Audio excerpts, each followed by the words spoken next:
Coming up, a civil war in New York took place before the start of the MLB season.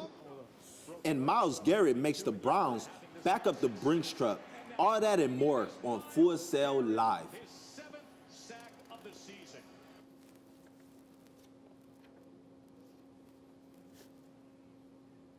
Welcome to the show. I'm Nick Giacobbe. And I'm Martell Robinson. Baseball is returning this week, but one team won't be playing in their home stadium. That's right, Martell. While the other 29 teams are preparing for opening day, the Toronto Blue Jays still don't know where they will be playing their home games this season. On Saturday, the Canadian government denied the Blue Jays' request to play in Toronto this season, leaving them scrambling for a home stadium. The Blue Jays have a few options. The first and most likely option is playing home games at another MLB park. The two candidates are PNC Park in Pittsburgh or Camden Yards in Baltimore. If they cannot share an MLB stadium with another team, they will be forced to go with their last resort. That would be Saline Field in Buffalo, New York, where their AAA affiliate team plays.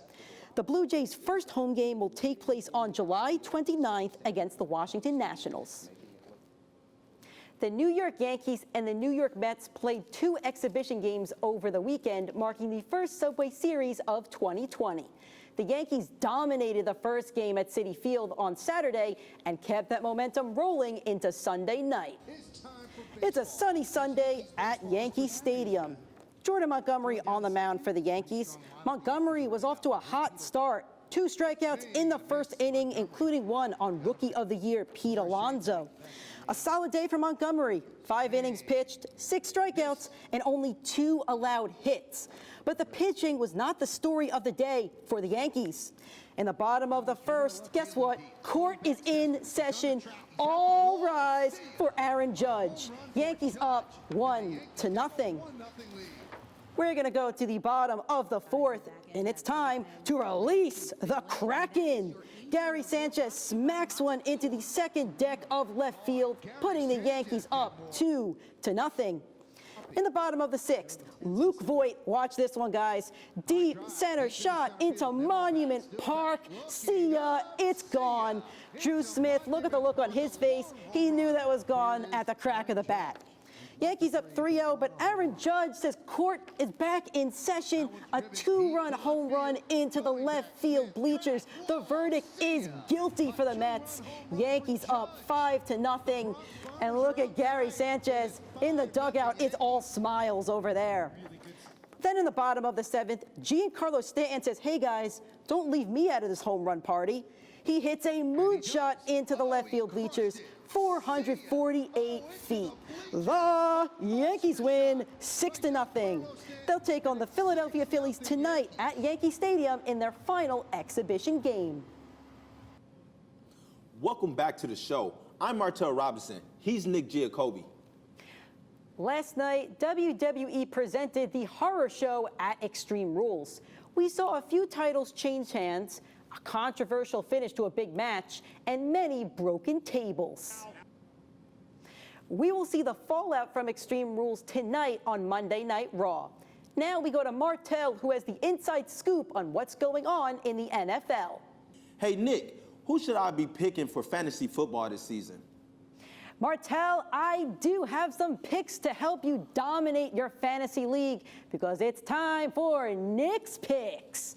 One of the toughest positions to judge in fantasy is tight ends. Here's one tight end I love, one I'd probably stay away from, and one sleeper. Darren Waller developed good chemistry with Derek Carr last season, and I see them building upon it. Waller is coming off a breakout season where he had over 1,000 yards and 3 touchdowns.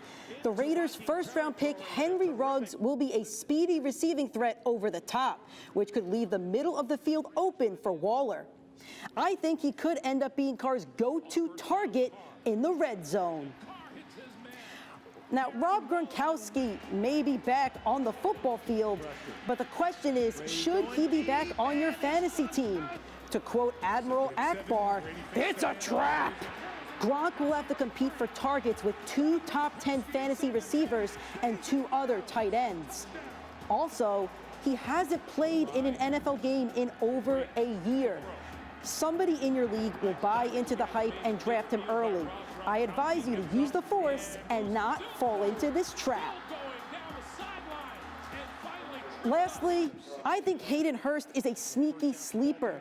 Hurst is currently projected at 11 among ESPN's tight end rankings and could be a value pick in the later rounds. He didn't produce big stat lines for the Ravens, but he's replacing Austin Hooper on the Falcons.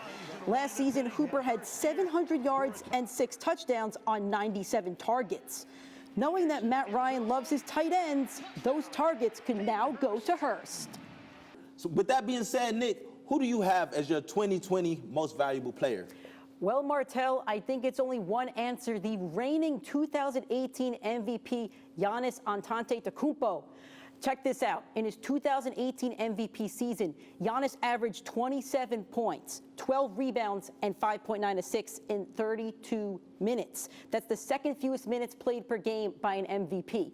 Impressive. I think it's impressive, Martell. But check this out. 2019, this season, he's averaging more points at 29 points, more rebounds at 13.9, and almost the same amount of assists at 5.8 in less minutes, only 30.1 minutes. If Giannis wins the MVP this year, Martell, he will be the MVP that played the shortest amount of minutes per game. I love Giannis. Giannis is a close second to me, only to LeBron, the king. The king remains supreme. Averaging 25.7 points with 10.6 rebounds, leading the league in assists. Like, there's no way that you can pick anyone else but this guy. He, in the 17-year, changing positions from small forward into point guard.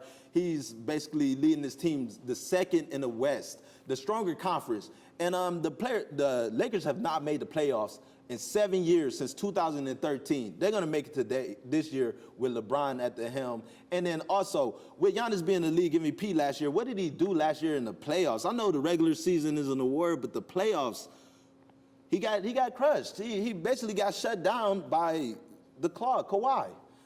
So, in my opinion, it has to be LeBron. All right, well, that's all the time we have for today's show.